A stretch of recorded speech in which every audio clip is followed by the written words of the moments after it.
मेरी भाइयों, आप अपनी बहनों के जिम्मेदार हैं। अल्लाह के नबी ने फरमाया कि जिस लड़की का बाप, जिसकी बेटी बेपर्दा घूमे, वो बाप दयूस है।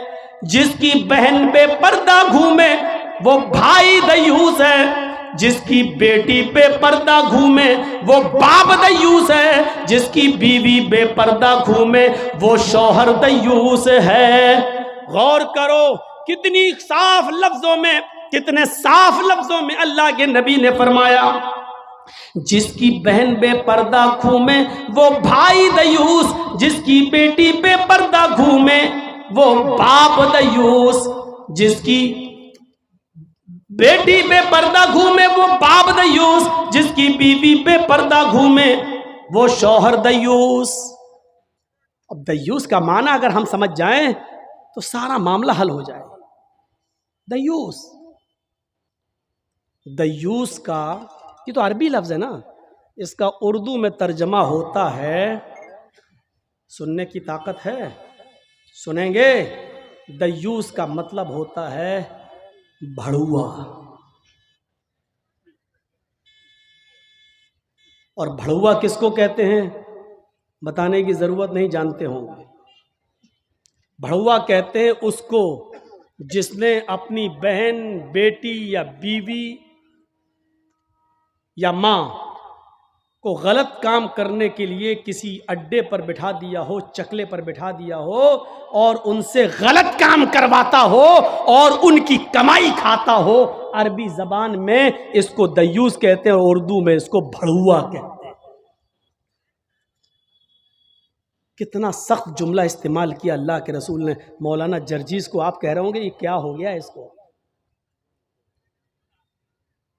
अल्लाह के नबी ने कहा जिसकी मां बेपर्दा घूमे और बेटा अपनी मां की बेपर्दगी पर कुछ ना बोलता हो, वो बेटा भड़ुआ। जिसकी बीवी बेपर्दा घूमे और शौहर अपनी बीवी की बेपर्दगी पर कुछ ना बोले, वो शौहर भड़ुआ। जिसकी बहन बेपर्दा घूमे और वो भाई अपनी बहन की बेपर्दगी पर खामोश रहे, वो भाई भड़ुआ। और जिसकी बेटी बेपर्दा घूमे और बाप अपनी बेटी की बेपर्दगी पर खामोश रहे, वो बाप भड़ुआ। दयूस कह दो मौलाना चलेगा, भड़ुआ मत कहो, अच्छा नहीं लग रहा है। हम कब कह रहे हैं कि अच्छा लग रहा है? हमको अच्छा लगाना कब है? जब अच्छा ही लगने लगे तो फायदा क्या है?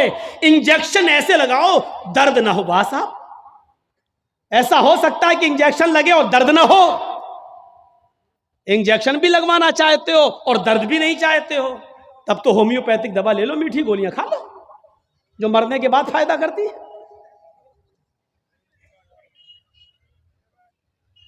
होम्योपैथिक दवा के बारे में यही मशहूर है, बहुत लेट फायदा करती है, तो हमने कह दिया मरने के बाद फायदा करती है। लेकिन सिस्टम मिल जाए तो जादू की तरह भी फायदा करती है, बहुत जल्दी भी करती है। तो जब आपको मीठी गोलियां ही खाना है होम्योपैथिक दवा, तो फिर मत कराओ तकरीरें, और तकरीर करा रहे हो तो सुनो, सुनना पड़ेगा। कितने लोग हैं आज जो अपनी बीवी की बेपर्दगी पर सवाल उठाते हैं? कितने ऐसे हैं जिनकी बेटियां आज बेपर्दा घूमती हैं और वो बाप अपनी बेटियों को डांटते हैं? अगर माँ बाप अपनी बेटियों को सही से जिम्मेदारी निभाने लगे तो आज एक भी लड़की के पास एंड्रॉयड मोबाइल ना हो। हमारी 18-20 साल की लड़की जिसकी शादी नहीं हुई, घर पे रहती है, उसके हाथ में एंड्रॉयड मोबाइल चीख चीख के बता रहा है कि बाप की तरबियत में कमी है, बाप अपनी बेटी पर पूरा का पूरा हुक्मरान नहीं है, हाकिम नहीं है। या ये कह रहा है बेटी के हाथ में वो एंड्रॉयड मोबाइल चीख चीख के कह रहा है ये बाप ना कह रहा है, बेटी के आगे बाप की नहीं चल रही है, बाप मजबूर हो चुका है। मेरे भाइयों, अगर बाप मजबूर ना होता तो बेटी के हाथ में एंड्रॉयड मोबाइल नहीं होता। क्या जरूरत है बेटी के हाथ में देने की? वो तो घर में रहती है, क्यों चलाएगी साहब? आपकी बेटी 18-20 साल की क्यों फेसबुक चलाएगी? क्यों व्हाट्सएप चलाएगी? क्यों मैसेंजर चलाएगी? और आप कैसे अपनी बेटी को फेसबुक और मैसेंजर और व्हाट्सएप चलाने के लिए ढील दे सकते हैं? कैसे? आपका ये दिल कैसे गवारा कर लेता है? आप जिम्मेदार हैं। हमारी ये बेटियां कल बच्चों की माएं बनेंगी। शादी के बाद इनको अपने बच्चों की तरबियत करना है। मां के कदमों के नीचे जन्नत बताई गई है। हालांकि ये कोई हदीस नहीं है, एक मकूला है, लेकिन बच्चे अपने मां के कदमों के नीचे जन्नत कैसे ढूंढें? ये आजकल की मां के कदमों के नीचे जन्नत है? जिसको खुद नहीं मालूम कि कदम मेरे कहां हैं, उसके कदमों के नीचे बच्चे जन्नत ढूंढेंगे? हमें सोचना है, हमें अपनी बेटियों की तरबियत करना है। इमाम अहमद इब्न हंबल अपनी मुस्नद के अंदर एक वाकया नकल करते हैं कि एक सहाबिया थी, उनके घर में एक बच्चा पैदा हुआ। एक सहाबिया थी, उनके घर में एक बच्चा पैदा हुआ। जब बच्चा पेशाब करता था तो वो पानी का लोटा उस बच्चे की शर्मगाह पे डाल देती थी। जैसी बच्चे ने पेशाब किया वो पानी लाती और शर्मगाह पे डाल देती। वो सहाबिया कहती हैं, मेरा बेटा जब चलने के लायक हुआ, पहला दिन था उसका चलने का, पहला दिन था मेरे बेटे के चलने का, पहला दिन था मेरा बेटा खड़े होकर जब चला, मेरे बेटे को जब पेशाब की जरूरत महसूस हुई तो उसने पानी का बर्तन देखना शुरू कर दिया। माँ कहती है कि मैं देख रही थी अपने बेटे को, जब भी वो पेशाब करता था तो मैं पानी उसकी शर्मगाह पे डाल देती थी। आज देखती हूँ मेरा बेटा चल रहा है, देखती हूँ ये क्या करता है। जब बेटा पहला दिन चलने के लायक हुआ, पहला दिन था, तो बेटे ने पानी का प्याला उठाया और दोनों हाथ से पकड़कर धीरे धीरे चला और एक कोने में जाकर बैठ गया, पेशाब किया और पेशाब करने के बाद वो पानी का प्याला अपनी शर्मगाह पे डालने लगा। उसको इस्तिंजा करना नहीं आता था, उसको धोने का तमीज भी नहीं मालूम था, उसको पता ही नहीं, लेकिन वो वैसा ही कर रहा है जैसी उसकी माँ ने उसको बताया। जैसे उसकी माँ उसके साथ कर देती थी, वो पानी का प्याला उठाकर अपनी शर्मगाह पे डाल लिया और खाली प्याला लेकर अपनी माँ के पास आ गया। माँ की आंखों में आंसू आ गए, आसमान पर नजर डालकर कहती है, फुज़ तो बिरब्बिल काबा, काबे के रब की कसम मैं कामयाब हो गई, अल्लाह की कसम मैं कामयाब हो गई। अपने बच्चे को जो सिखाना चाहती थी मेरे बच्चे ने वो सीख लिया। मैं अपने बच्चे को जो तरबियत देना चाहती थी मेरे बच्चे ने वो तरबियत हासिल कर ली। मुझे उम्मीद है कि मेरा बच्चा कभी नापाक नहीं रहेगा। मेरा बच्चा जब भी पेशाब करेगा तो पानी जरूर ले जाएगा और इस्तिंजा करेगा।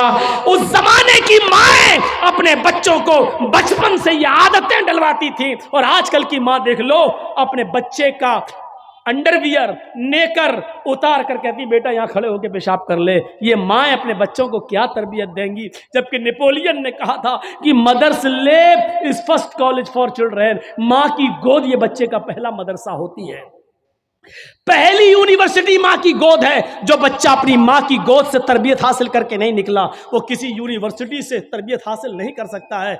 आज भी देख लो, किशनगंज में भी यूनिवर्सिटियां होंगी, किशनगंज में भी कॉलेज होंगे, उस कॉलेज से बीए, एमए, पीएचडी, एमबीबीएस और एमडी की डिग्री लेकर निकलने वाले बच्चों की तादाद भी बहुत होगी। लेकिन उन्हीं बच्चों को देखिए खड़े होकर सड़क के किनारे पैंट की चैन खोलकर धार मार रहे होंगे, पेशाब कर रहे होंगे। ये इन यूनिवर्सिटियों के फारिगीन स्टूडेंट हैं जो फारिग होकर निकले, जिनको एमडी करने के बाद, एमबीबीएस करने के बाद भी पेशाब करने की अकल नहीं आई है। इनसे तो बेहतर वो कुत्ता है जो कम से कम पेशाब करता है तो एक टांग तो उठा लेता है ताकि उसके ऊपर छींटे ना आए। इन्होंने यूनिवर्सिटी से पढ़ने के बाद भी ये कुत्ते से भी बदतर बनकर निकले हैं। वो यूनिवर्सिटी इनको इंसान नहीं बना सकी, वो कॉलेज उनको इंसान नहीं बना सके, वो स्कूल इनको इंसान नहीं बना सके। एमडी पीएचडी करने के बाद भी आज कुत्तों से बुरी तरह पेशाब करते हुए नजर आएंगे। कह लेने दीजिए मुझे कुत्ता, गधा, जो कुछ भी बोलता हूं मैं सब। आज मुझे इजाजत दीजिए मेरे भाइयों, कहो कि जानवरों की इजाजत मत बोलो, हम लोग इंसान हैं। कुरान ने भी जानवरों की मिसालें दी हैं। उलाइका कल अनआम बल हुम अजल, ये चौपायों की तरह हैं बल्कि उनसे भी ज्यादा गए गुजरे। कुरान ने कहा है ये चौपायों की तरह है बल्कि उनसे भी ज्यादा गए गुजरे, उनसे भी ज्यादा गए गुजरे। जब कुरान ने मिसाल दी है तो हम क्यों नहीं मिसाल दे सकते हैं? अपने बारे में सोचो, सोचो। हैं? अब्दुल कादिर जिलानी बगदादी रहमतुल्लाह अलैह की तारीख कौन नहीं जानता, जिनको आज लोग बड़े पीर साहब के नाम से भी जानते हैं, जिनके नाम पर 11वीं की बिरयानी की डेग भी बनाते हैं। वो अब्दुल कादिर जिलानी जब 12 साल के थे, उनकी मां ने उनको एक काफिले के साथ भेजा था। कहा बेटे हालात कितने भी सख्त हो लेकिन झूठ कभी मत बोलना। और जब चोरों ने और डाकुओं ने जब इस काफिले को लूटा तो इस बच्चे से पूछा अब्दुल कादिर से, तेरे पास भी कुछ है? उसने कहा हाँ है। कहा क्या है? 40 अशरफी। कहाँ है? मेरे कुर्ते के अस्तर में। अस्तर को फाड़ के देखा तो 40 अशरफी मिली। पूछा बेटा ये तो ऐसी जगह छिपी हुई थी, किसी को पता नहीं, तूने क्यों बता दिया? लड़के ने जवाब दिया, मेरी मां ने मुझे चलते वक्त नसीहत की थी कि बेटा हालात कितने भी खराब हो लेकिन कभी झूठ मत बोलना। मैंने अपनी बात, मां की बात मानी है।